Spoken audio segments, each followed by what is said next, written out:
Ladies and gentlemen, happy Tuesday. I'm here with a very special guest, Mr. Josh Smith here. And I'm going to let you all pull in here. I see that a lot of the mods are already here. Thank you so much for all you do. I want to take this opportunity to thank BV, our mutual friend that hooked us up. Very cool.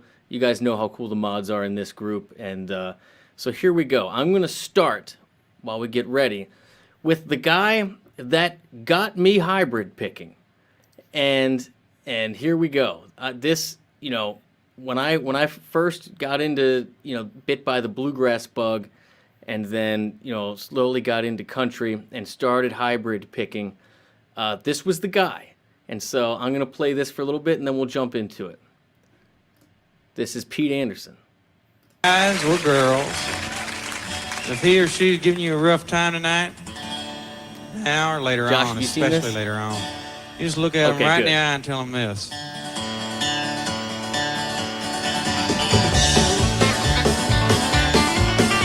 Since I started drinking again, hey girl, Hey, girl.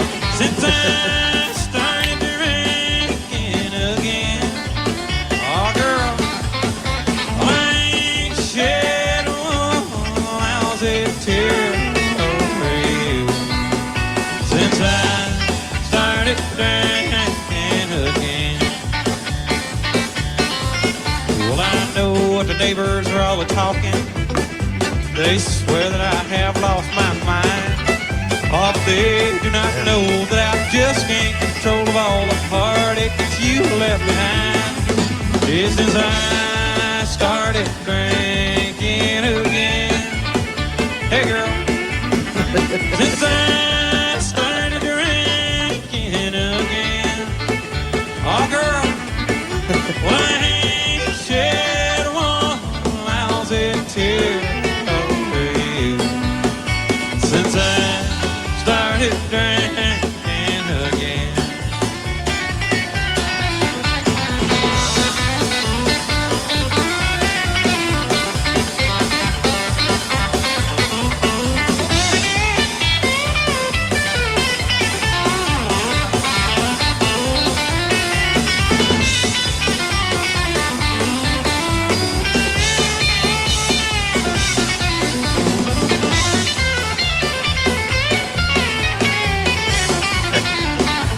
Yeah, dude. Well, I know what the boss is gonna fire me.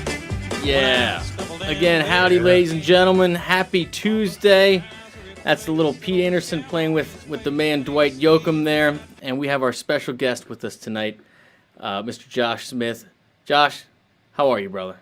I'm good, man. I love that performance on Austin City Limits. I'm a big Dwight Yoakam fan. I love his stuff. He's just so cool.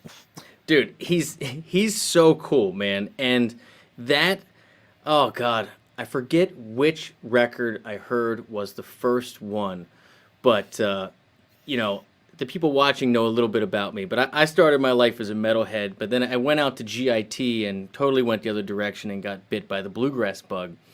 And at some point in time, I stumbled across, it was like the same week, I had Johnny Highland come and do a clinic at GIT, and then someone in the audience was like, "Hey, you got to check out this Dwight Yoakam record." And I was like, "The Dwight Yoakam record?" It was totally not my ballpark, and I was hooked ever since, and I can't stop hybrid picking, and that's one of the main reasons I was so excited to have you on, is because ever since I saw you for the first time, I'm sure you don't remember, but we met in the Morgan amp booth at NAMM, Right.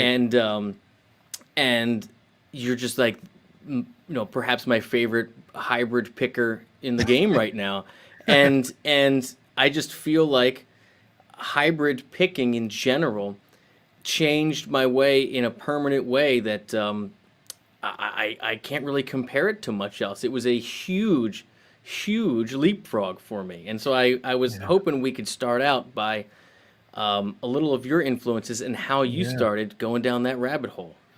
Yeah. Hybrid picking definitely, changed entire way I approached the instrument and the way I played once I kind of fell upon it. Um, and yeah, I mean, speaking of Dwight Yoakam, I remember seeing them on probably Tonight Show and thinking, who is that guitar player? And I think I bought Guitars and Cadillacs probably, Yeah. and like that record. And Pete's a really nice guy. He lives out here. I don't know him that well, but I've bumped into him, and what a nice dude and great player. But man, as far as the hybrid thing, it was Danny Gatton for me that changed the game. I grew up a blues guy. You know, I wanted to be a blues guy. I loved blues. That was where my heart, it still is, quite honestly. Yeah. But you know, I started listening to jazz and bringing jazz stuff into my playing, and then someone gave me a cassette tape of Danny Gatton. It had Danny Gatton on one side and a guitar player named Roy Lanham on the other side, who was an old school 50s California jazz country player. Who, if you don't know, you guys should check him out. He was really, really underrated. But anyways, I put this cassette in to the car radio player, and just my mind was just blown forever, because I couldn't, the stuff Danny Gatton was playing was like, it felt like it was from another planet. And when I sat down to try to figure it out, it became clear very fast that there was no way I could flat pick any of this stuff. And until that minute, I played everything with my hand anchored onto the pick guard, you know, and alternate picked everything kind of, and just played like that. And overnight, my hand was floating and I was hybrid picking, because I wanted to try to I'm still wanting to try to get at least a little bit of what he was able to do, which was just unbelievably great stuff. Yeah, he is a local legend. I mean, I'm from, the Baltimore, D.C. area, and I'm, too young to have been able to go to see him. But most of the people that are just a little bit older than me, that were in bands and, that they're the big music heads, would go and see him every time, everywhere he went. And they all say he was absolutely blisteringly loud. like unbelievably blisteringly loud. And bright. He had both things going for him. And bright. And with the beer bottle on top, sometimes, but no, I mean, so of course I found out about Danny Gatton, and I watched a lot of those instructional DVDs, and Danny was the man. But getting back to how once you start hybrid picking, it's kind of hard to go back. For me, the big thing, and I know you do a lot of teaching too, but this is primarily education is what I do. For me, the big thing was that once I got in the habit of viewing the right hand in chord structures, like in sets of 3, Okay, yeah. and so not just like getting used to all my triads over here, all that, but getting used to every roll being a triad or some type of inversion, so that both hands are constantly thinking about harmony and not just technique or attack. That's something that once I started doing that, I couldn't come back from. I feel like it's just, I'm going to hybrid forever.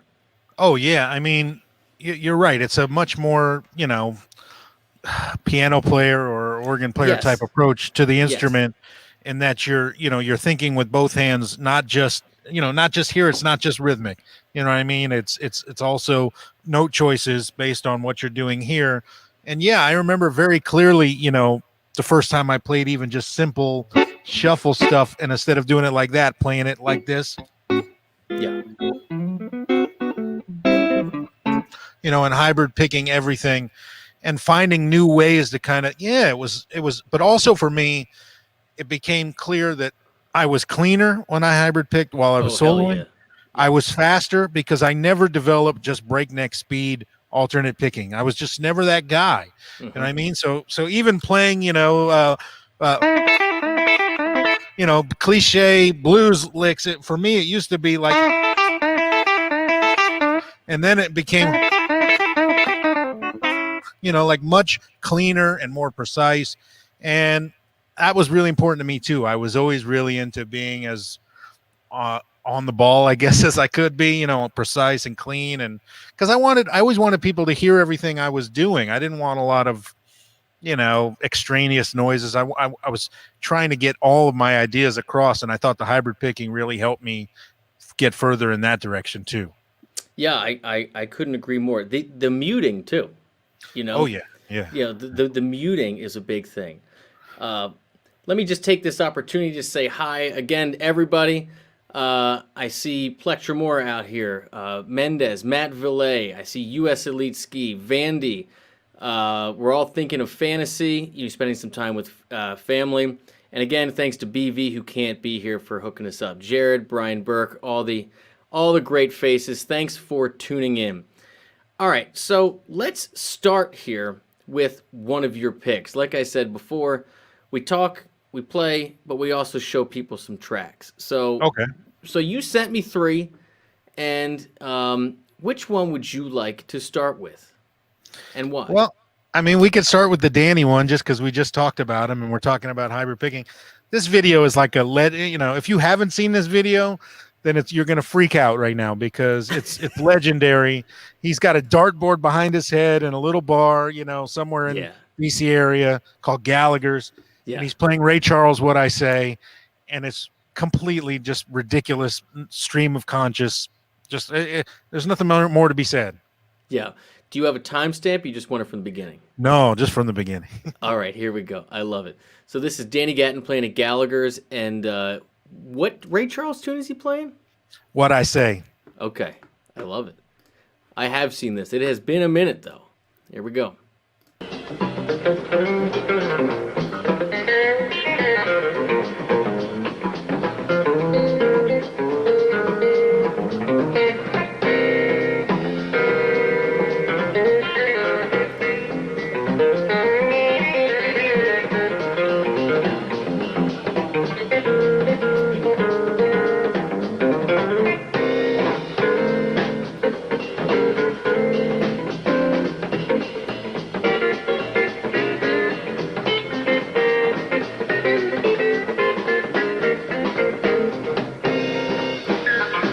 Oh, man.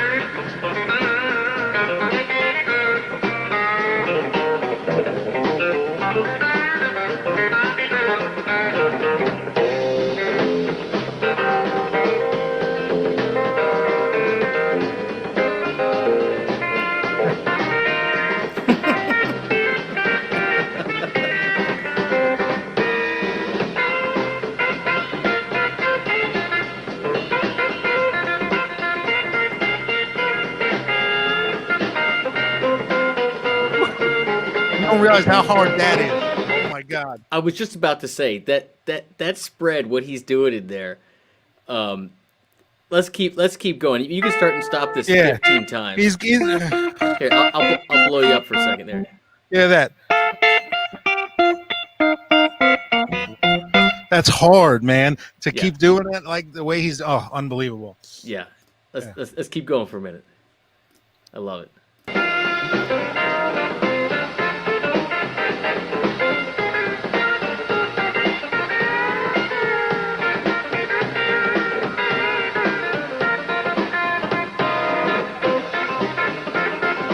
Yep.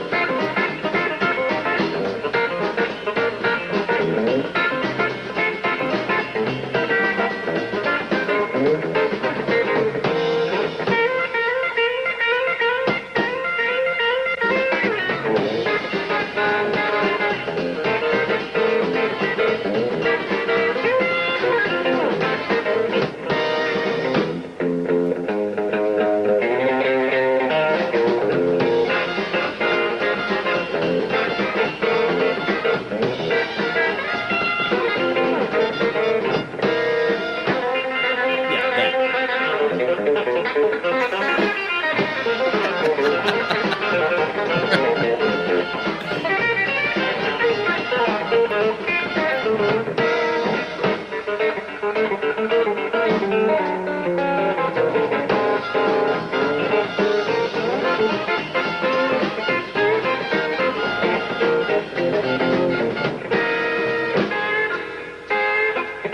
I like this part. He changes. He swings more coming up. Yeah.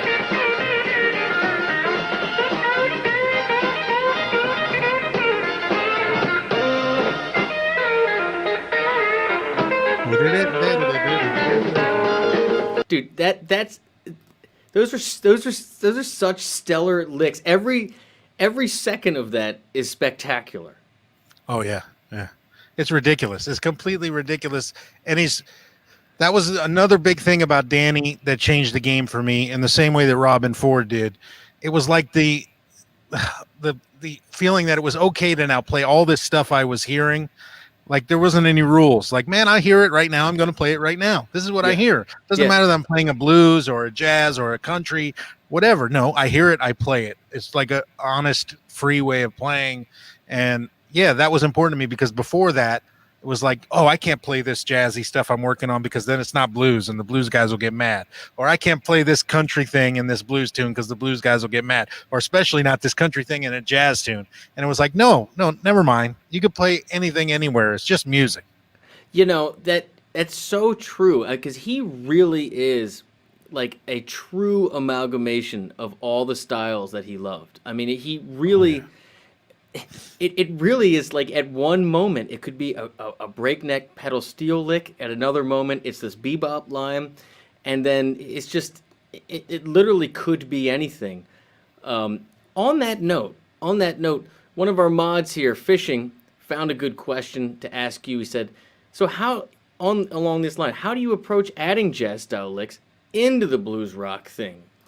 You know, like what's a simple takeaway from this type of discussion where you would start one of your students? For me, it's all about the connections between chords. So I'm trying to create a complete narrative that moves through changes. I feel like us as guitar players, whether it's even just the simple pentatonic scale, we at least know one thing that works on every chord. We should know one thing that works on a chord when we land. Yeah. And it may be the pentatonic scale. It may be an arpeggio of that chord. Maybe it's one note of that chord. If it's a major 7, maybe you're just going to lay on that major 7 note, and that's it. You know what I mean? But we should know something. So that kind of thinking frees me up to worry only about connecting the dots, and that's kind of what I spend all my brain power on. So it's like I'm always thinking of ways to go from, between chords, whether it's a blues or more complex changes. So for me, that's 3 things. It's chromaticism, it's diminished chords or augmented chords, and it's 2-5-1 turnarounds. Those are the 3 main things that I think about to create connections between chords. So if we can get into that a little bit, if you want. Yeah, I would love to. I'm very comfortable with, all the crazy chromatic stuff. And even, the diminished augmented stuff, I have a decent comfort level. But since I've never really developed, frankly, an ear for jazz and how to make those 2-5-1 melodies work, I'd love to hear how you start recommending people go down that path and thinking about it. Yeah.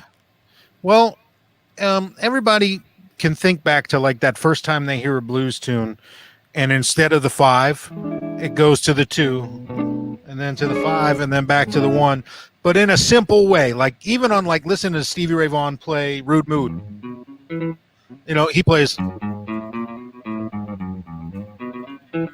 So that is a 2-5-1. He's playing F to B to lead us to E, right? Yeah. So this 2-5-1 is not only available to us as a replacement for the 5-4 action in a regular 12-part blues. This 2-5-1 exists solely to create forward motion. So you can use this 2-5-1 in between all chords in any song, basically, as long as you know the key you're in and diatonically, what's the sharps and flats, et cetera, et cetera. So basically, like, let's say we're going from A to D, right? From the 1 to the 4 chord. Well, I can play E minor, A to lead me to D. Now, when you hear that,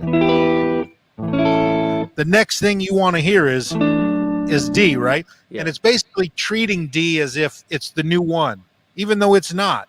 It's making that resolve happen, and it's pulling your ear towards that. So you can do that in between every chord. Well, why does it work? Okay, E minor is the 5 minor of A, but it's the 2 minor of D. So we're basically preemptively changing keys to every chord, kind of, and creating a new path.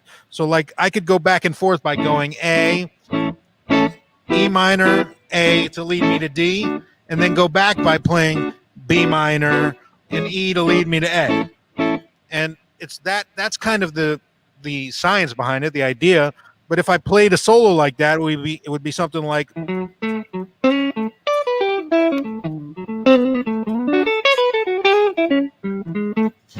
something like that. So I'm playing E minor, A to get to D, and then B minor, E to get to A. Now, I wouldn't maybe play it that on the nose. Maybe I'd mix it up with chromaticism. So there I played B minor to B flat to lead me to A instead of playing B minor to E. It's a mix of the chromatics. Maybe I'd play diminished halfway through. So I'd like... So there I played B minor to A flat diminished to lead me to A, all sorts of, I'm kind of always mixing those three devices together to get me to chords, but it works between all chords in music, same thing with the diminished chord working a half step below whatever chord you're going to next. Yeah. These are the tools that are kind of the ways I make bridges. And then of course, as I learn more stuff, I learn more complicated things and more interesting things to play when I land on the chords. Sure, another scale that works on this chord, another idea, but the ideas for tying them together to me are always the same. That's fascinating to me. That's just thinking of that approach, like wherever you want to get to, you can 2-5-1 it. You know what I mean? Absolutely. Yeah. Yeah. Well, think about bass players, right? How many times do we hear a bass player go like? I mean, well, that's what he's doing basically. He's playing just 5-1, but he's making constant turnarounds to get to chords. Like.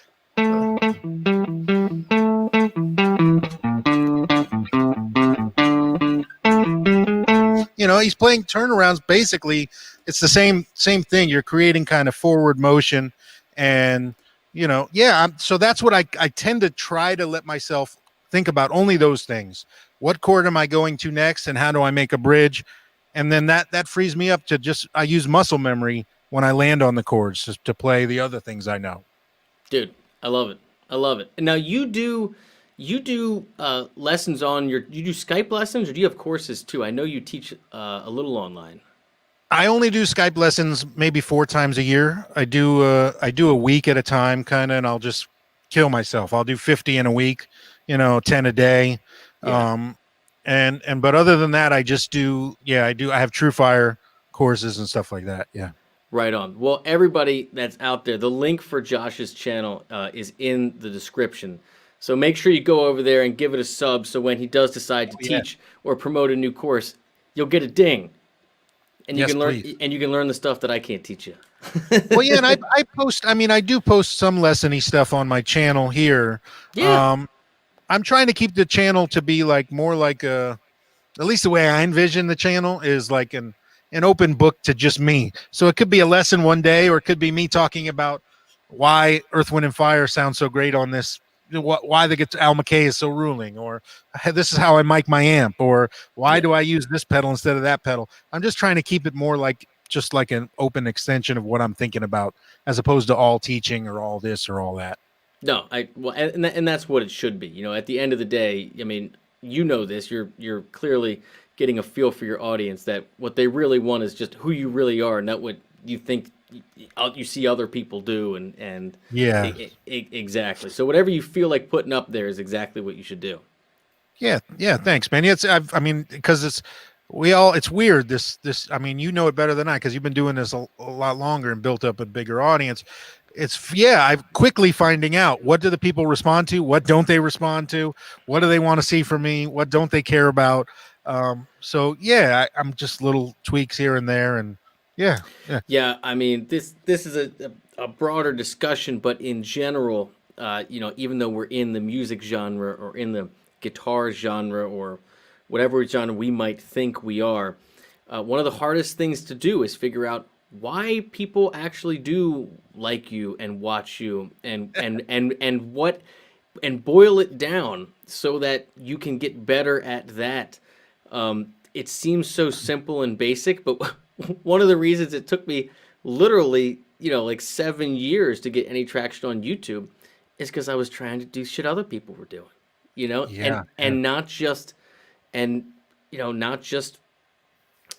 being me, and that's a different thing for different people. So, Well, it's interesting. The flip side of that is in the music side, like when I'm releasing my music and stuff, I've always been incredibly headstrong on this is what I want to do.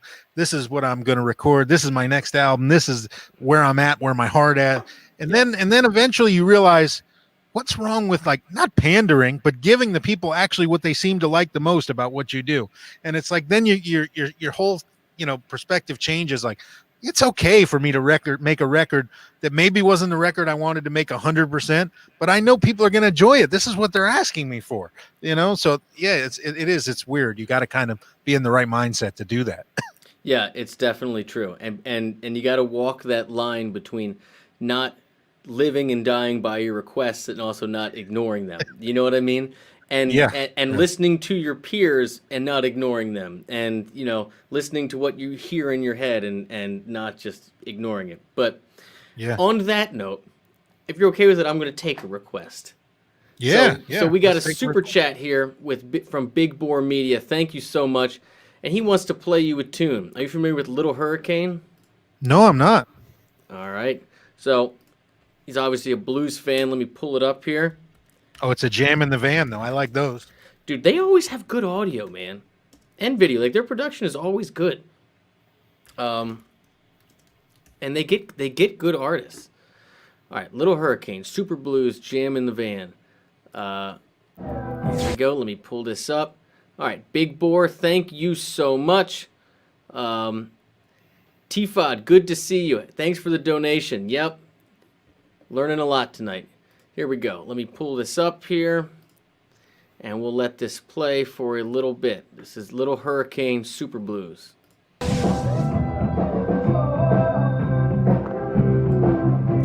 bump it up here. You gotta work for it. Work your hands down to the bones. If you love someone, you gotta mean it. Show them every damn chance that you get.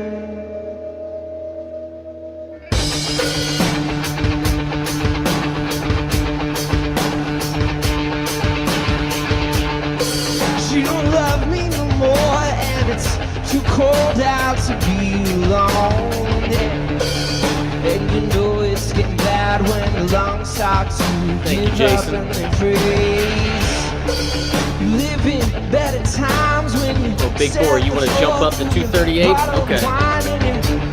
Now it's your lowest low, but you do.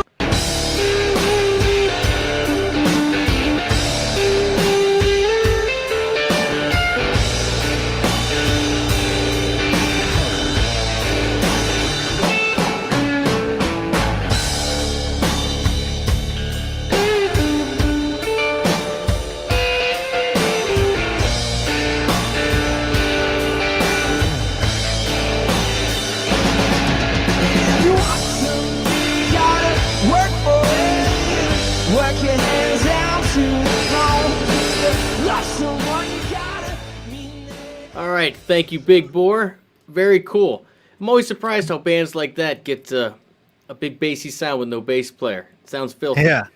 Yeah, I like obviously the White Stripes, had that vibe going, and then you ended up with all this cool stuff coming after that, and Black Keys and all those guys. There's so many bands doing that stuff really cool. I dug it.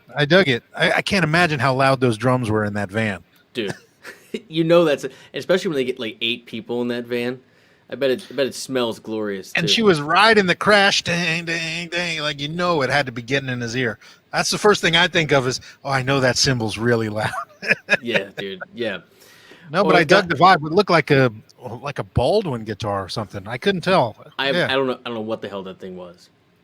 Top Load Telly wants to know about your use of your Leslie. Yeah. Okay. I'm a big Leslie fan. Some of that is Danny Gatton inspired. Some of it Hendrix and Stevie Ray, of course. I remember hearing Hendrix use it on Little Wing, Clapton on Badge, Stevie like Cold Shot, and I would see videos. I had so many bootleg Stevie videos, and he always had that vibratone.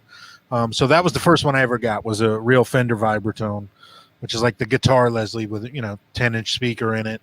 And then yeah, after I stopped carrying that on the road because it was a pain in the ass, I got I've always had various pedals doing it. And it's been the H9 for me over the last 8 years or so has been my main Leslie thing. But here in the studio, I'll also use, I have a real Leslie for my organ that I'll use, that's a Nice. 122. And then Nice. I have a little Leslie that Chris Benson from Benson Amps made me. That's a little teeny guitar Leslie, very small, and it's cool too. I'll use that and mic it up if I want a different sound. But my main one, quite honestly, is this, the H9.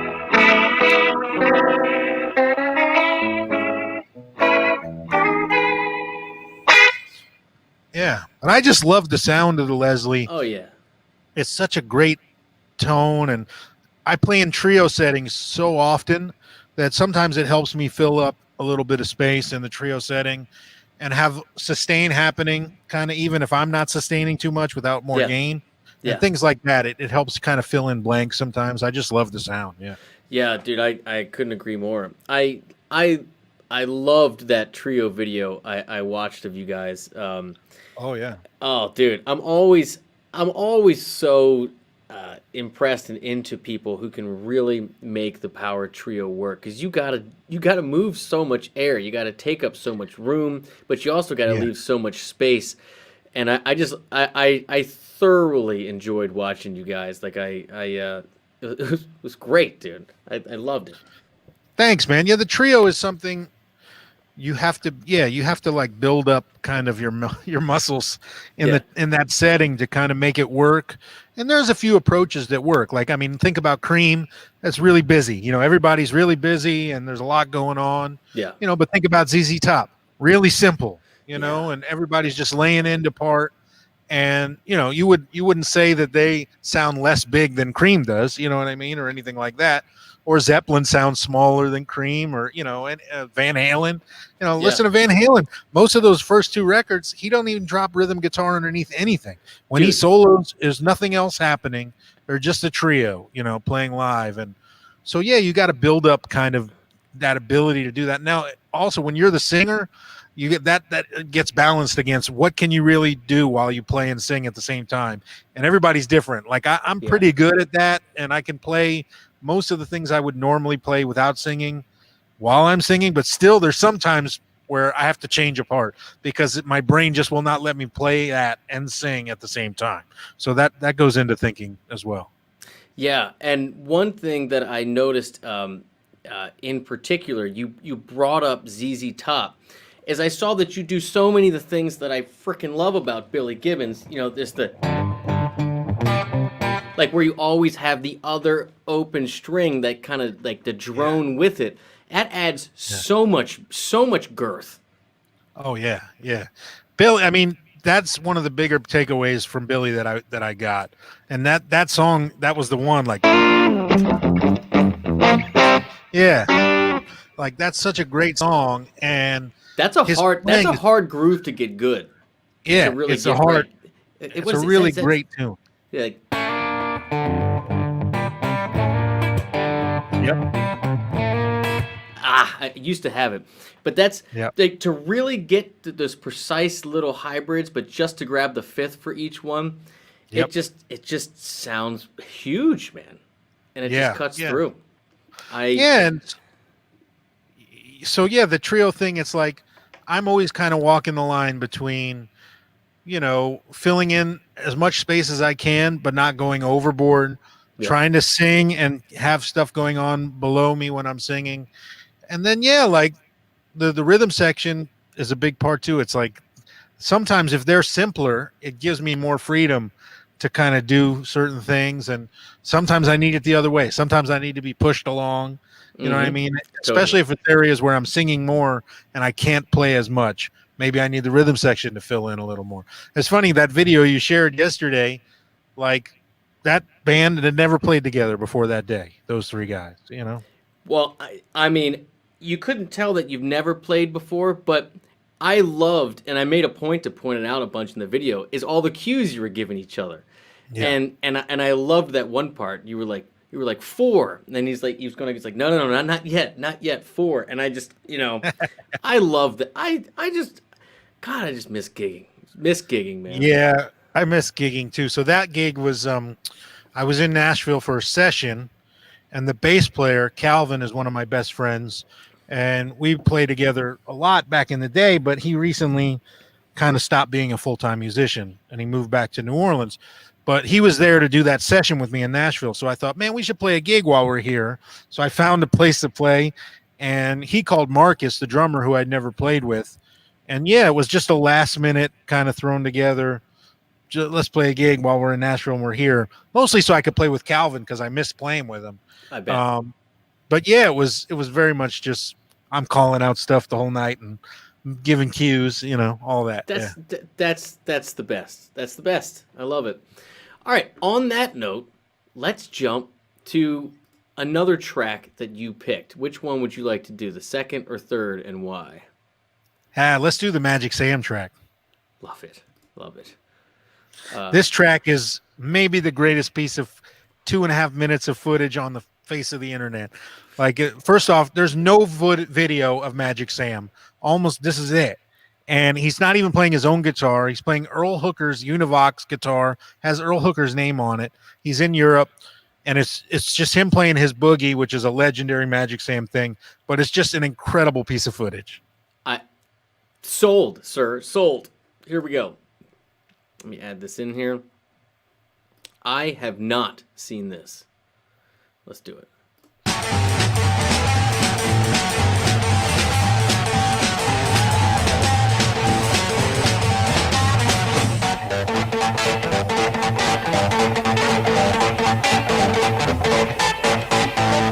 Thank you, Javelot.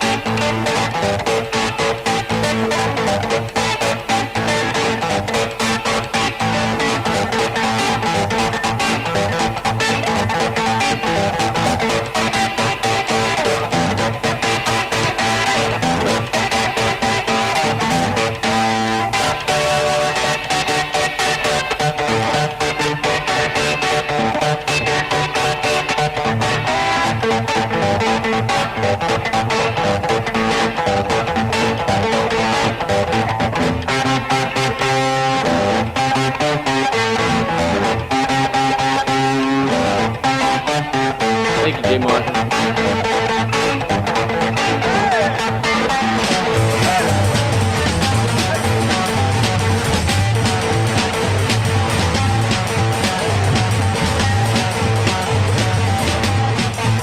Got his wallet on the snare drum. Good.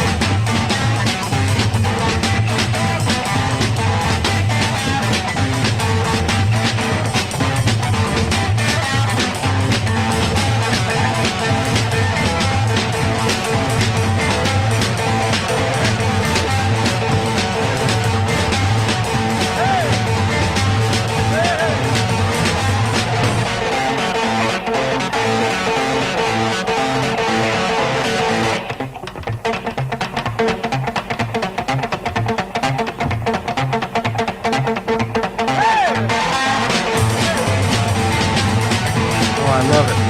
Good. This is great.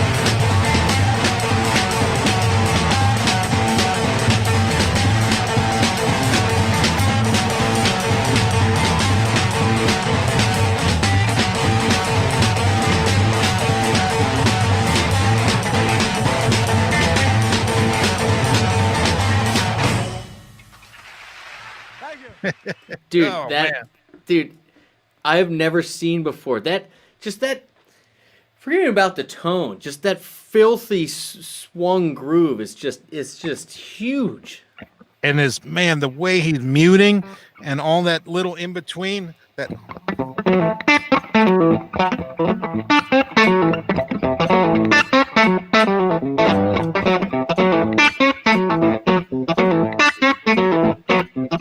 Yes. It's so good.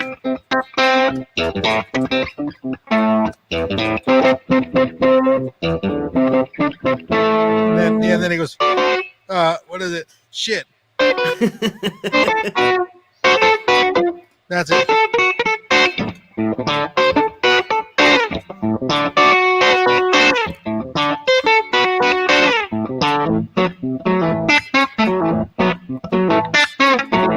Oh, I love it so much. Oh, it's filthy. Yeah, guys, that definitely made the list. We're gonna have to make a proper video about that. That was spectacular, man. And there is no footage of Magic Sam, and he's such a huge hero. Yeah. West Side Soul is an all-time favorite record of mine, and literally this is like the only video of him. That is crazy. Here, guys, I see a lot of requests here in the chat. I'm going to drop the link to it in the chat so you guys have it. Bam. Awesome. All right. I see we have a couple other requests, but I want to ask you another question first before we take one. Sure. The Morgan amps, man. Yeah. I freaking love the Morgan amps. Me too. Dude. And now you're playing it's your signature amp, like in that video I posted yesterday. Right? It's the JS12. Is that what it's called? Yeah. In that video, I was playing the JS12 and a prototype for one that Joe just had come out, which is the MVP 88 or 66. This is the newest one that just came out. That was the prototype because Joe's in Nashville, so yeah, he was there. Those were his amps that he just brought for me to use that night. But yeah, one of them was my JS12, which is a 12-watt kind of Princeton reverby style amp, which is every session or thing from here at the studio that I've done in the last 8 years has been first the PR12 and then my signature version of it, the JS12. Yeah, it's my main recording amp. Dude, every year I go to NAMM, and I found out about him and his amps at NAMM. And every year I go to NAMM, and I find myself just staying in that booth just all the time. And he always has new shit, and he always lets you plug into everything. And I'm like, Joe, can I demo one? Can you give me a deal on one? He's like, no. and every year I come back, he's like, hey dude, what's happening? It's like, hey dude, he's like, I got this new amp, try everything. And I was like, hey, like I'll make a bunch of videos. He's like, no. and and you know what? I kind of love it. Because like I feel like I'm probably gonna buy one. And I was looking at a bunch of different models, but yours has the built-in reverb, right? Yeah. Mine has a 2-knob reverb circuit, so it has. That reverb sounds great on that amp. Yeah, it's killer. It's killer. So, Joe, I've been using Morgan amps now for 10 years, I guess, and for me, it was not just how good they were; it was Joe. Like he used to live out here, and when I met him, it was like I made a friend that. He's my real friend, and that's something I'm looking for a lot when I get involved with different companies is 100%. Someone who's really going to be a friend and be someone I want to deal with. And Joe's at the top of that list when it comes to any of these companies for me. He's my real friend. I could not agree more, especially in this YouTube land where like everybody's trying to sell, or give you gear or do all kinds of sponsorships for this, that, and the video. I don't do any of those. But I've always wanted to work with Joe just because of how straightforward he is and how great his gear is. Like he's just, I just always got that vibe from him. And he'll sit, he sits in that booth the whole day. And I'm telling you, anybody else that goes there, like go check. Like he's definitely not paying me to say this. Like, and those amps are bitchin'. They are so good. They really are. He knows what he's doing. I mean, I've never had anybody plug into a JS12 and ever said anything but this amp sounds great because it does. There is no bad sounds in that amp. It's not possible. Yeah. I remember when I plugged into it and I was playing for 5 minutes or so like that. And there were a bunch of people in the room. And after I'm done playing, I look up and smile, and he looks at everybody in the room, and he goes, "You know how you made a good amp?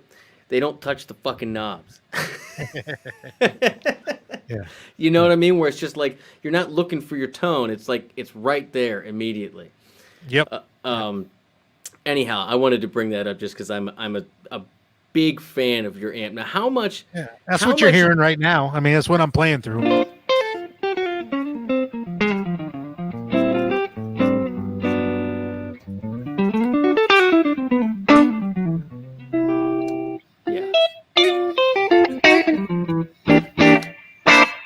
I mean, that's just straight in, nothing. I know it's the internet and all that, but yeah, that's what I'm using every day. Yeah, no, I always, I know people can't tell because it's the internet too. But one thing I noticed, and again, I've never built an amp. I don't know whether it's transformers or whatever. But one of my favorite amps I ever had was the Dr. Z Z-Rec, because it had more. I just felt like if I was putting in 0.001, that's what came out. If I was putting in 11, it would let me rip the strings off. There was no top, there was no bottom. It was almost like an acoustic but electrified. And I felt like your amp kind of it had that thing, but it was just it cleaner and better reverb. You know what I mean? But it still had those teeth. And I think it's the transformers that give it that, if I'm not mistaken. I don't know. I mean, he uses good transformers, obviously, and it's allowed for 12 watts. It's a Princeton is not a loud amp, but my amp is relatively loud. Like, it's loud enough to play gigs with to some degree. Now, if I was playing my normal gig all the time, it wouldn't be my first choice. I take my bigger Morgans for those things, but it's loud enough. You know what I mean? It's, especially for a 12-watt amp, it's probably the loudest 12-watt amp around. Yeah. Yeah. The people also want to know, you got a signature guitar coming out? There is. It'll be announced that it was going to be a big thing at NAMM this year, which now doesn't exist. So it'll be virtual NAMM. So whenever NAMM is, that same week of January, they're going to do all this virtual stuff, and it will be announced then. So towards the end of January, there'll be a bunch of videos and press releases, and it's with a very big company, and that's all I can say right now. I wish I could say more. People keep asking, I know, but it's sooner. It's pretty soon. It's going to be announced. Yeah, I mean it's almost January. Yep. Yeah. Well, that's exciting, man. How? Well, I guess you can't even talk about it, so we're not even going to go down that road.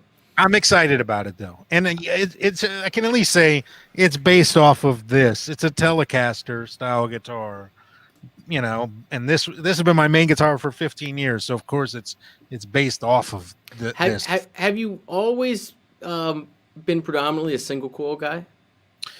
Always single coil, yeah. I was more a Strat guy in my youth and switched to Teles, but I always preferred Fender scale and single coil, mostly for the dynamic range that they impart. You know what I mean? I just always like that clarity of the longer scale, the snap, and of single coils too, the dynamics available. Not that I don't like humbuckers, but they're a little more even. They have more gain, but they're also just more flat across the spectrum. Yes. Single coils have more things that jump out. They're just a little more untamed, Yeah, and when you have, especially when you play cleaner and you play the style that you play, and you want to have all those different colors come out, and it's not just blunt force trauma. You want that. Yeah. You want that clarity. Yeah. It's a big part of my sound. The long scale, not long, but long, longer scale, Fender scale, single coil pickups, really heavy strings, not a lot of compression in my signal. I try to eliminate as much compression. I want maximum dynamic range so that, when I do things, I want people to hear it. I want to hear the little differences in my picking and what pickup I'm on and what sound I'm using. I want that all to shine through. Yeah, I hear you. No, man, they're asking me if I've heard it from PRS. No, I have not. Although I have been asking them to build a bolt-on maple single coil T-style, snappy gorilla for a long time. But no, I have not heard. I'm not, and if I did, I wouldn't break the news. They got to be thinking about it. I would assume they've got the Silver Sky already. Dude, of course they're thinking about it. I mean, these single coils they came up with for the Silver Sky, I got one hanging on the wall back there, are fantastic. They're freaking great. I would love to hear. Now I know that they made a guitar for Brent Mason a while back that had 3 different pickups and his normal thing. Yeah, I mean that's a little bit different. And I know Herring played that guitar, Jimmy Herring, for a while. Okay, yeah. But that got discontinued. I don't know whether it didn't sell well or they didn't mesh well. But if they could find an ambassador like they found in Mayer for that style, and had someone that would take a couple years like Mayer did to like really, go deep, I'm sure they could have another hit like that, because that guitar is just, I tell everybody, like, it's just the most fun guitar that I have. I just, every time I pick it up, I just grin my face off, and I find myself playing really silly things that just take me back to like why I picked up the guitar in the first place. Like it's just a really fun instrument. I've only played one Silver Sky, but I was impressed when I played it. It was like so I'm normally impressed with most PRSs when I play them. They're just well built, solid guitars, stay in tune, good fretwork. Like I've never played one that thought, oh, that's no good. You know what I mean? They're just good guitars. They are good guitars, man. And to your point that you said earlier about choosing who you work with based on the people, people notice that I have a lot of PRSs and I play, and I'm actually giving one away on Tuesday, like this exact one, and an amp.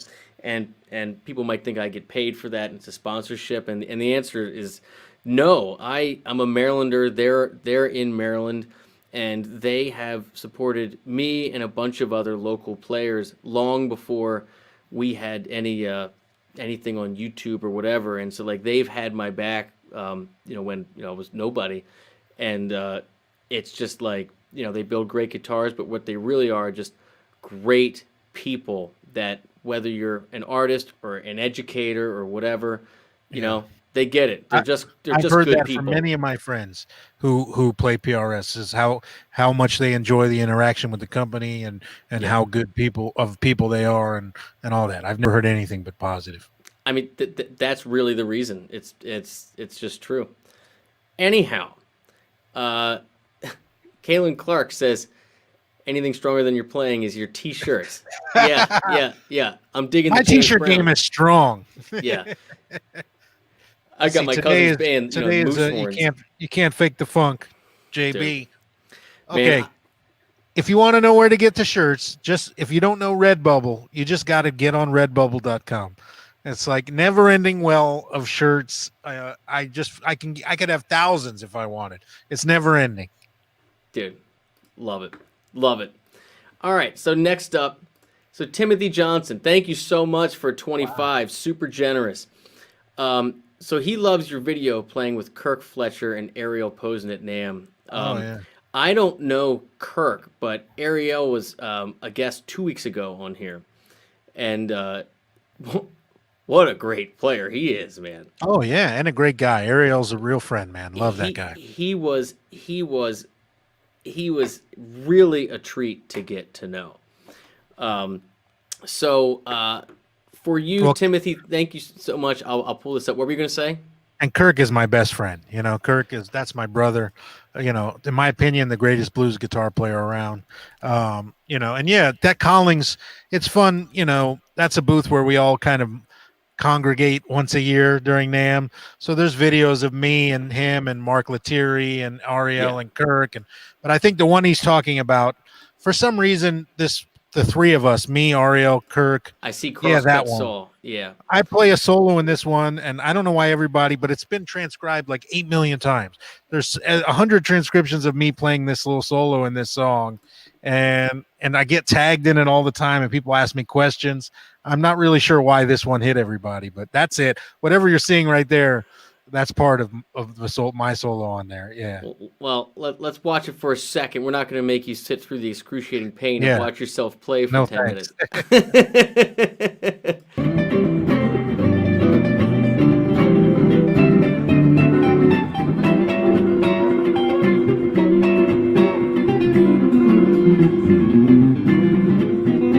Those Collins are nice.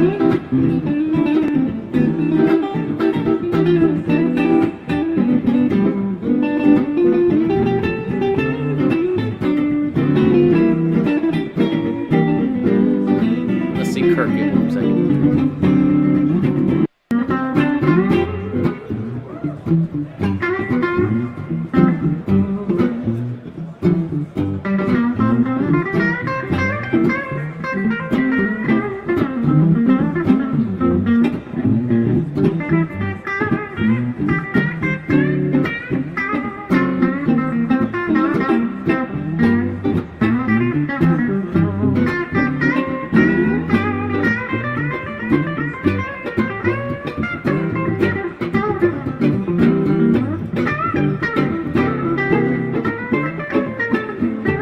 Thank you, Ronald. Thanks, Ronald.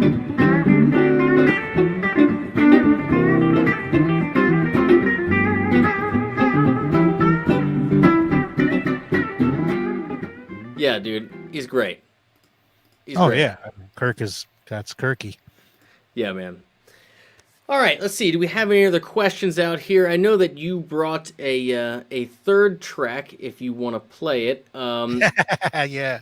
I am digging for questions here. Yeah, let's do it. So, what is the third track Okay. you picked and why? Okay, so the third track is Eric Johnson and it's super cliche, Cliffs of Dover. But it's one from the Beacon Theater in New York where to find it you have to get in. They only have it on the whole song bootleg, so I mean the whole concert. So you got to skip to it. But the intro, everybody knows he plays this set piece before he starts the song. That Yeah. long intro with the drone G major thing. It's the greatest thing. He was so on fire that night. And there's something about this performance. It's long, but he's going for stuff. You never see him. You could tell he was so locked in that he felt like he could do no wrong. And I love those nights where it's like, Oh yeah. oh my God, I could play anything right now. Whatever I think of is going to come out. Like that magic feeling that only happens every now and then. Which is And why that's we what I keep see doing when it. I watch this video. It's completely ridiculous. Yeah, those are the reasons those are the things that hook us and make you change your life and chase it forever. Yep. Yeah, it's hard to get those moments in your home studio. And Eric is maybe the nicest person in this entire industry. Really. And he's always been so incredibly kind and generous to me. And the first time I saw him when I was a kid, it was just like I couldn't believe what I was seeing. It was the volume, the commitment to greatness. Like he was just so, but he's a very serious kind of soft-spoken guy, and I can relate to that. Like he's all about just being the music and it being as good as you can be, and he's just a very no nonsense. I loved it, and the fact that I can call him like a friend now, and I've actually played with him and all that, it's mind blowing to me.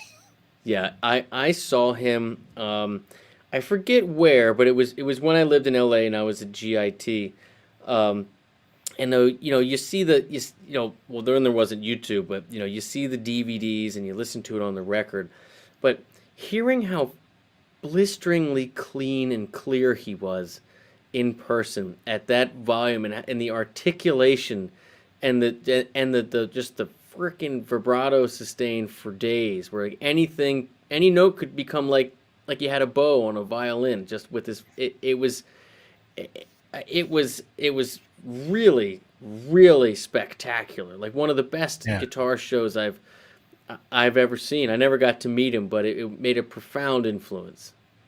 Yeah, we should just watch this up until kind of when he gets into the song. We all know when that is. You could tell he's just so in the moment. I'd never seen any other version like it ever, and I've watched 1,000 versions of him playing Cliffs of Dover. I don't think I've seen this one. This could very well make the list again, ladies and gentlemen. All right, here we go. Let's pull this up. Dude, I love it. You got some really hot picks, man.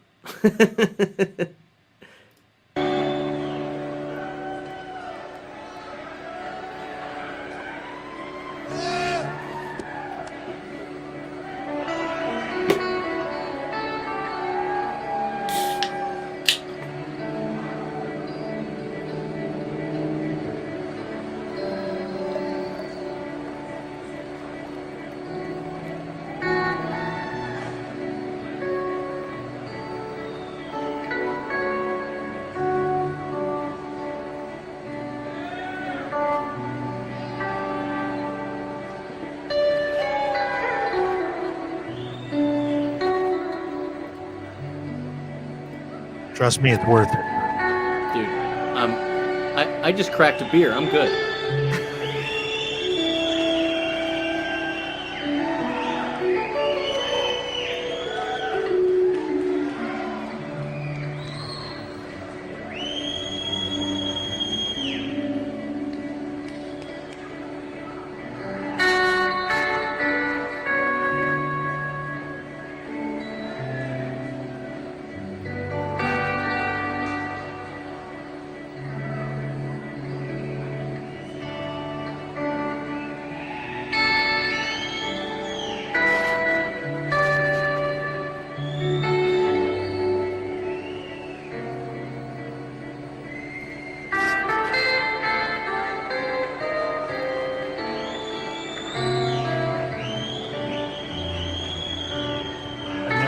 play that before.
Never heard him go into this blues part like this. Me neither.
It's bananas.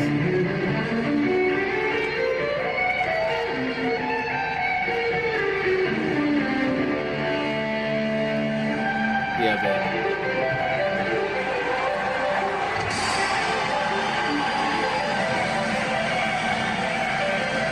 He even changes this.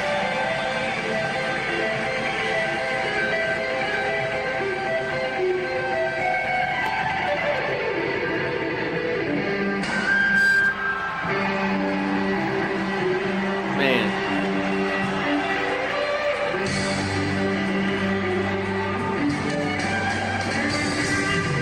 Ridiculous.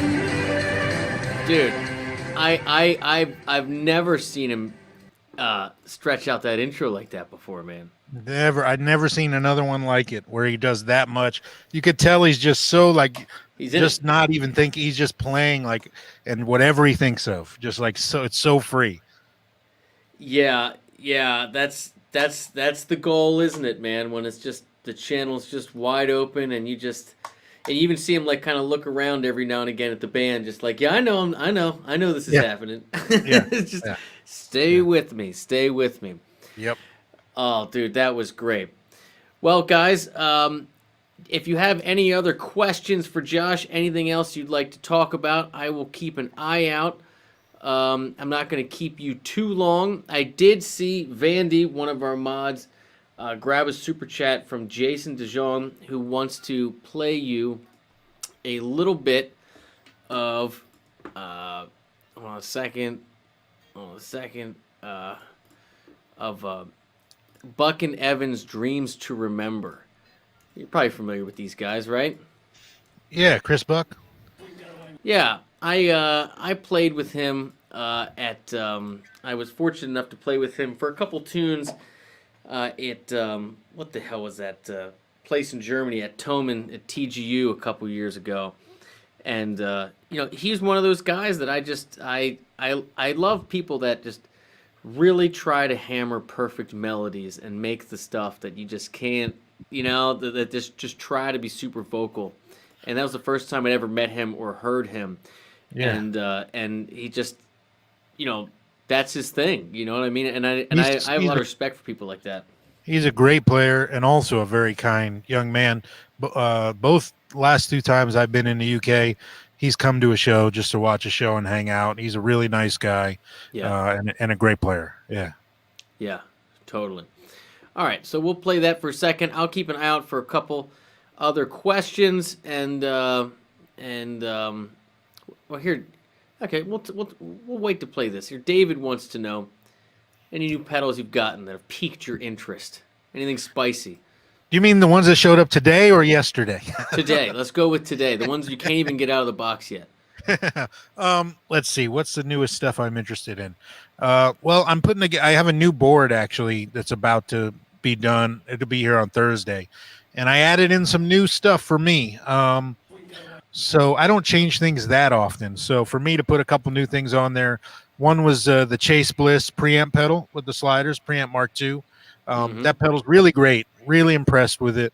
The other is the Poly Expressive Digit pedal, which is, I think, as far as digital pedals go, it's the top of the heap. There's nothing that even comes close to doing what this pedal can do and being as powerful as this pedal. Now, does it take some learning curve? Absolutely. You're not going to get it and just get, every sound. It's not easy, but it's magical what you can do with it. And I've wired it up with the big version of my Myriad Fuzz from Vemoram, which has the routing stuff that I wanted, some wet, dry stuff with a loop. So the poly is actually in the loop of the Myriad, and I could blend it with expression.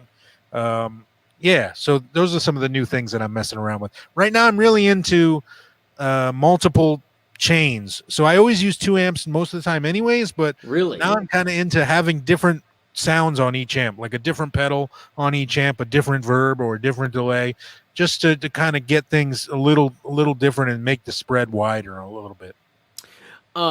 So what do you so when you use 2 amps, do you use 2 of the same amps? I mean, no, right? No. I mean, what like you got your typical JS12, and what's your other one you typically?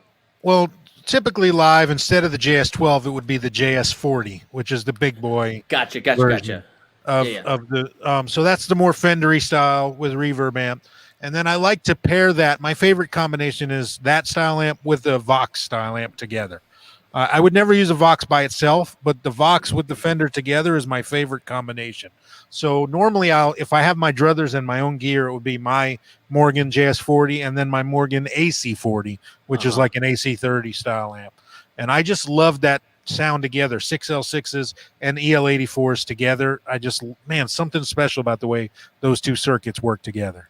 I've never plugged into anything like that. I'd love to one day. I bet it's huge. Yeah, they do. Each one kind of does what the other one doesn't. You know what I mean? Yeah. But they still work together. And it's when I stumbled upon that pairing, it was like, oh, this is what I've been looking for.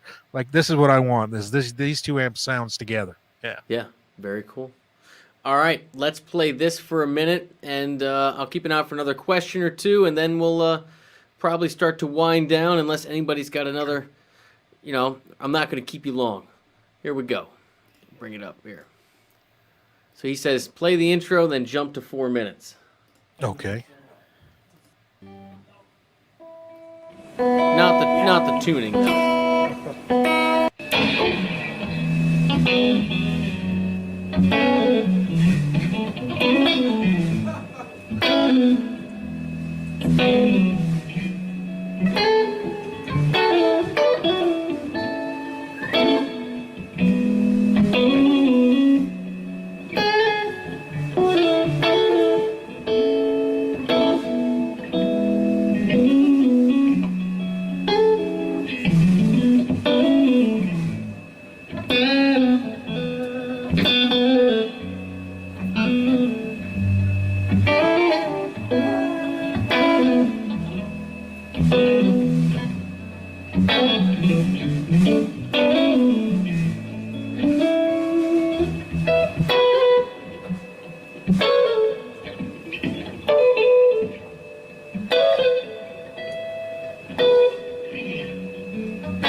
I got dreams.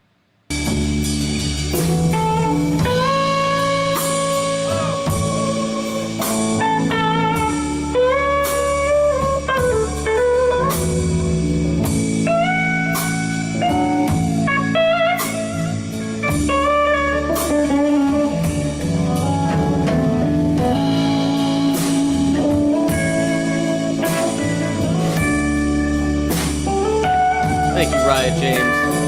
Appreciate it. I know that guy. Do you?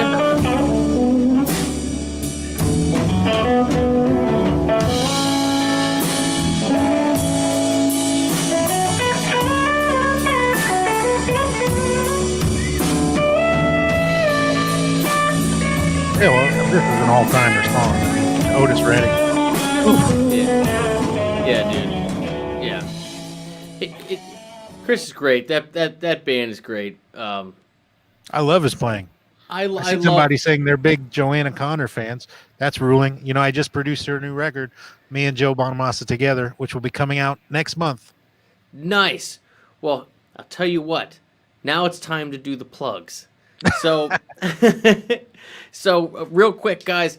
Again, thank you very much, mods. I see you crushing it out there, and thank you for everybody who's asking questions, pushing tracks out and donating. As you guys know, I split all my donations with my guests. So if you want to thank Josh for coming out, now's the time to do that. And Josh, ruling. yeah, dude. So Josh, you got that coming out. What else do you have going on? Where else can people find you besides the links in the description? What do you want to promote? Well, for me, I have some new music, but I'm not sure when I'll be releasing it yet because of the state of, I just don't know. I've got basically 2 records in the can of my own, and I'm not sure, honestly, when I'll release them. We'll see, but there'll be new music for me shortly, quite a bit of it, actually. I have records I've produced recently, which will be coming out. Joanna Connors comes out in January. Joe Bonamassa and I produced that together. Nice. Eric Gale's record comes out next year. Joe Bonamassa and I produced that together. Dude. Andy Timmons' new record I produced, and we recorded here in my studio. Dude. That'll be coming out next year. I'm producing a lot these days. I'm really enjoying that, and that's one of the benefits of having the studio, and people ask me that a lot. As far as stuff to promote, the True Fire courses, I have some new courses coming with them. And then, if you could just please, thank you. I try to be like Gandalf at all times. So Yeah. I'm glad you picked that up. Anyways, I'm only saying that because literally my son and I just watched all Lord of the Rings and all Hobbits movies because that's what you do during a pandemic. I think we watched every trilogy that exists, but Oh man, how many kids do you have? I have two. I have a daughter who's an adult. She doesn't live with us anymore. Right. And my son's 15. So we've watched literally every sci-fi and fantasy So you guys just nerd out thing on the you couch. could possibly watch in the last 10 months. Yeah. Yeah, that's awesome. Yeah, I got a bunch of kids, and it's a crazy time. It's a crazy time. You're right. There's nothing else to do. But Yeah, it's been I mean, honestly, that's been the best thing about the pandemic is how much time I've gotten to spend, with my family, but with him especially. Just, I'm on the road a lot, a good amount Yeah. of the year, and yeah, this is probably the longest stretch he's ever had me home, maybe in his whole life. yeah, that's really true. One of the main reasons I committed to going online as early as I did is because my wife and I knew we wanted to have a lot of kids, and that What's a lot of kids, Michael? What's a lot? I have 4 boys. Okay, that's a lot. All right. I think that counts, right? That counts. Yeah. Yeah, that counts. And so I knew that would be a really a hard thing to do. So I always, a lot of respect to the people that that can do it and have a family, and it's just got to be very difficult. So I know that's one of those silver linings, of all this bullshit, that you can actually do quality time, and really sink in and try to make it a positive thing that everybody remembers. Oh yeah, it's been nice to spend so much time with my son. The only place we go is the comic book store. We're big nerds. So we go to the comic book store, we draw, we watch movies, we play video games. He talked me into for Hanukkah this year, a new PC for himself. So we built the PC. It was like, because he's a huge gamer, Yeah, So yeah. it's been nice to get to do so much stuff with my son. And honestly, with my wife too, just to be spending so much time just at home. They're probably tired of me. I'm never home this much. I know. My wife's been asking me that too. She's like, "So you want to get a studio somewhere?" Well, because in fairness to her, when you have 4 boys that are all under 10 and they can't go to school because they're virtual learning, and I do recording, and it needs to be quiet, and you can't keep them quiet. It's a hell of a lot of stress upstairs for me to be like, hey, I got to put in regular hours, and it's just like that. Yeah. That doesn't mean that the 4-year-old didn't just poop his pants, and and the dog tried to eat it and is barking and dragging it all over the. It's, Life waits for nothing. Yeah, that's right. That Well, is one of the nice and lucky things I have is the studio, which is detached from the house. So it's like I can come back here anytime, make as much racket as I detached want. studio. Oh my god, I can't even imagine. Oh wow. That's my control room. There's some of the live room. Holy shit, dude. I love that you have all this. You had all this hooked up. So Well, only since the pandemic. This is all, I'd been planning on having cameras everywhere, maybe starting a YouTube channel, maybe all that. And then the pandemic was like, well, fuck, I better Now hang I up my have to. cameras. I better do it, Yeah. Well, dude, that is spectacular. And again, for everybody watching, the link to his channel is in the description. Please go and sub over there. Oh, yeah, And please. and Brandon and everybody else who donated, thank you so much. Oh, thank you to the mods. You guys always crush it. You are, in my opinion, the best crew on the internet. And thanks for always supporting everybody that I bring on. And Josh, again, thank you. I really do appreciate it, and I hope to meet you again for real this time. Yeah. Perhaps next NAMM, or whenever I get out west. That would be a treat. If you ever come to the Baltimore, D.C. area when things tour, O'Bricky's isn't here anymore, but we'll go. Yeah. We'll find it. We'll find. I'll take you to a good spot. Yeah, and just give me, as long as I get some crab, I'm cool. And some burgers, cookies. As long as I can take home some burgers, cookies. We'll get you some burger cookies, and I promise you won't get stabbed. Fair enough. I won't take you to that part of town. Yeah. All right, Josh, you hang tight. Everybody, again, thank you so much. You are the best.